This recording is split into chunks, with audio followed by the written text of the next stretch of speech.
So what the hell is that? So on the bench today we have this tool. Now this tool is a special tool called a wire gauge. And in this case, it is a music wire gauge. Now, how do you use this? So if you look at the gauge, you'll see all these holes and slots. The holes are not the important part. The slots are. So the way that we use this is you hold your wire gauge and you're going to put your wire. So this is piano wire here, this very strong material. And we're going to push it in there. And what I do is I set it on there and gently turn it, moving down each one. So to see what that looks like from the front, you're going to do this. You're going to lay it into the slot, and I just rotate it. Oh, there we go, until I find the slot that it slides easily into. So it feels like it's this one.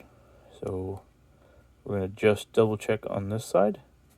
So I'm just double checking, it's not fitting. And then again, this is the one that's working. And we're going to go to this one. This one's too easy. Okay.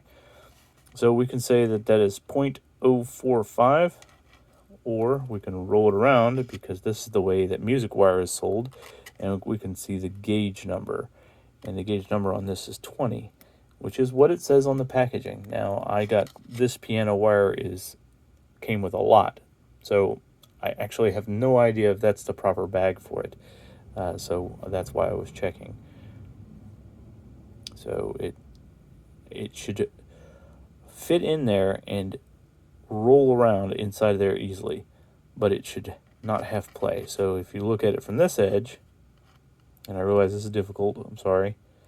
You're propped up against my coffee cup this morning. We should not be able to wiggle it around. So we know that this is 20 gauge wire. So that is a wire gauge, and this is how you use it. So what the hell is that? Wire gauge.